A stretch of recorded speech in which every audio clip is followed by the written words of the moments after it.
గౌరవనీయులు ఆరోగ్య శాఖ మంత్రి దామోదర్ రాజనరసింహ గారు తెచ్చిన ఈ బిల్లును బీఆర్ఎస్ పార్టీ స్వాగతిస్తుంది, సంపూర్ణంగా సమర్థిస్తుంది.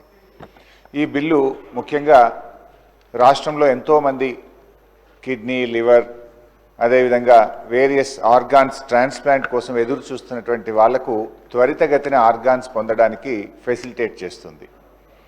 ముఖ్యంగా ఈ రాష్ట్రంలో ఇప్పటికీ 3724 మంది ఆర్గాన్ కోసం దరఖాస్తు చేసుకొని బ్రెయిన్ డెడ్ కేసు ఏదైనా దొరికితే ఆర్గాన్ దొరుకుతుందేమో అని ఎదురు చూస్తూ ఉన్నారు. అటువంటి వాళ్ళకి ఇది ఎంతో రిలీఫ్ ఇస్తుంది.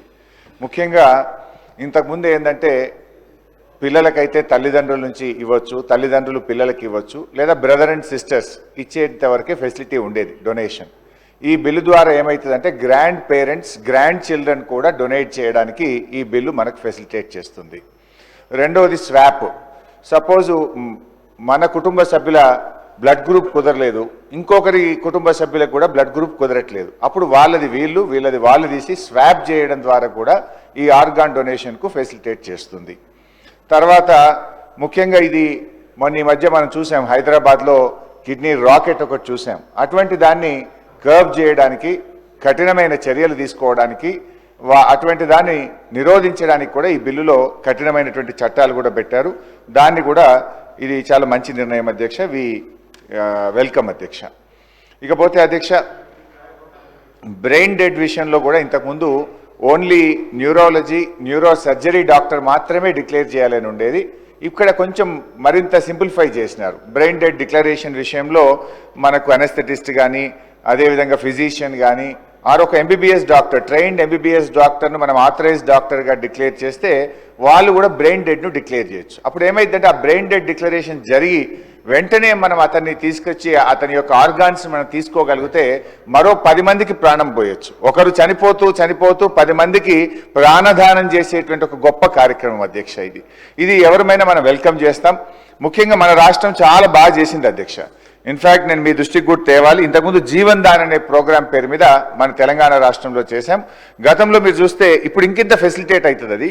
గతంలో మీరు చూస్తే అధ్యక్ష 2013లో 189 ఆర్గాన్ ట్రాన్స్ప్లాంట్స్ మన రాష్ట్రంలో జరిగితే, బీఆర్ఎస్ ప్రభుత్వం వచ్చిన తర్వాత 2014 233, 2015 364, 2016 411, 2017 563, 2018 573, 2019 469, 2020 కరోనా సంవత్సరం 257, దెన్ 2021 616, 2022 716, 2023 729, 2024 725 ట్రాన్స్ప్లాంట్స్ జరిగినాయి.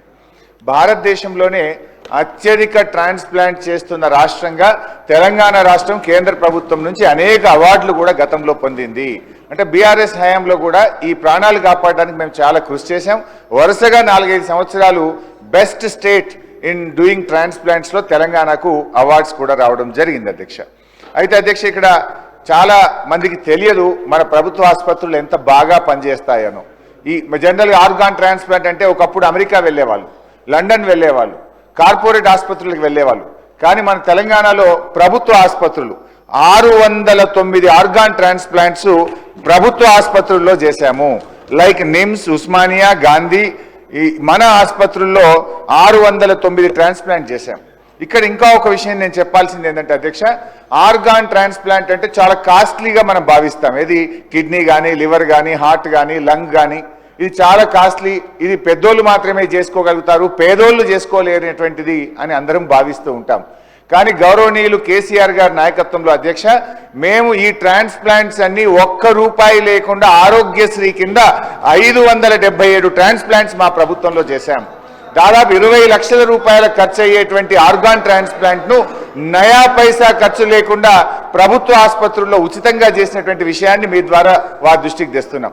ఇన్ఫ్యాక్ట్ అధ్యక్ష కిడ్నీ ట్రాన్స్ప్లాంట్స్లో అయితే ట్రాన్స్ప్లాంట్ అయినాక వాడే మందులు కూడా చాలా కాస్ట్లీ ఉంటాయి. సంవత్సరం పాటు ఆ మందులు కూడా ఉచితంగా ట్రాన్స్ప్లాంట్ చేసుకున్నటువంటి వాళ్ళకు కూడా బీఆర్ఎస్ ప్రభుత్వ హయాంలో కూడా ఇవ్వడం జరిగింది. అయితే ఈ బిల్లులో నేను మంత్రి గారికి ఒక చిన్న సూచన ఇవ్వాలనుకుంటున్నా. ఆర్గాన్ ట్రాన్స్ప్లాంట్స్ బ్రెయిన్ డెడ్ అయినటువంటి వాళ్ళు డొనేట్ చేయాలి. జనరల్గా యాక్సిడెంట్స్లో కానీ, న్యూరాలజీ ప్రాబ్లంలో కానీ బ్రెయిన్ డెడ్ అవుతూ ఉంటారు. సో కొన్ని మిస్కన్సెప్షన్స్ ఉంటాయి బ్రెయిన్ డెడ్ అయినప్పుడు. చనిపోతున్న సందర్భంగా క్విక్గా ఆ పేరెంట్స్ కానీ అక్కడ కుటుంబ సభ్యులు డెసిషన్ తీసుకొని ఆర్గాన్స్ తీసుకోండి అంటే ఇంకో 10 మందికి ప్రాణం పోయొచ్చు. To encourage them. గతంలో మేము ఏం చేసేవాళ్ళమంటే వాళ్ళ ఫ్యామిలీ మెంబర్స్ని పిలిచి ఓ షాల్వా కప్పి వాళ్ళని సన్మానం చేసి వాళ్ళని గౌరవించే కొంచెం ప్రయత్నం చేసినాం. ఈ బిల్ వస్తుంది కదా, రూల్స్లో ఇంకొక 2-3 సజెషన్స్ కూడా నేను ఇవ్వాలనుకుంటున్నా. వీలైతే ఆర్గాన్ డొనేషన్ చేసిన ఆ డెడ్ బాడీకి ప్రభుత్వం అధికారికంగా వాళ్ళ యొక్క అంత్యక్రియలు జరిపేటట్టు, లేదా ఒక ఎంఆర్ఓ పోవడమో ఒక కలెక్టర్ పోవడమో లోకల్ ఎమ్మెల్యే గారు వెళ్ళి కొంచెం రెస్పెక్ట్ఫుల్గా చేస్తే ఇంకా మనం దీన్ని ఎంకరేజ్ చేసిన వాళ్ళం అవుతాం. ఎలాగో బ్రెయిన్ డెడ్ అయింది, ఆ మనిషిని కాపాడుకోలేం, కానీ తాను మరో 10 మందికి ప్రాణం దారబోయగలుగుతాడు కనుక ఆ కుటుంబ సభ్యులు ఒక మంచి నిర్ణయం తీసుకోవాలంటే వాళ్ళని ఎంకరేజ్ చేసే విధంగా ఉండాలి.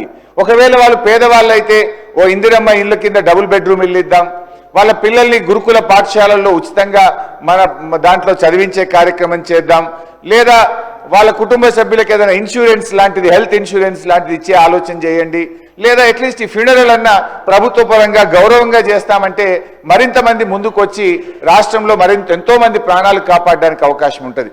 నాకున్న సమాచారం మేరకు దాదాపు 3700 మంది ఆర్గాన్స్ కోసం ఇక బిక్కున ఎదురు చూస్తూ ఉన్నారు. అంటే వాళ్ళ పాపం దొరకదా కుటుంబ సభ్యులు ఇవ్వని పరిస్థితుల్లో ఇలాంటి బ్రెయిన్ డెడ్ దానికోసం ఎదురు చూస్తుంటారు. అఫ్ కోర్స్ ఈ డెసిషన్ ఇవాళ గ్రాండ్ పేరెంట్స్ గ్రాండ్ చిల్డ్రన్ ఇవ్వచ్చు, స్వాప్ వచ్చింది, దీనివల్ల కొంత డెఫినెట్లీ ఇది యూస్ఫుల్. ఇంకా ఇలాంటి కొంత ఎంకరేజ్మెంట్ కూడా మంత్రి గారు ప్రపోజ్ చేయగలిగితే ఈ రాష్ట్ర ప్రజలకు మరింత మేలు జరుగుతుంది. ఇప్పటికే ఆర్గాన్ డొనేషన్లో తెలంగాణకు దేశంలో మంచి పేరుంది, దీన్ని కొనసాగించాలని మరింత బాగా ముందుకు తీసుకుపోవాలని మీ ద్వారా మంత్రి గారిని కోరుతున్నాను.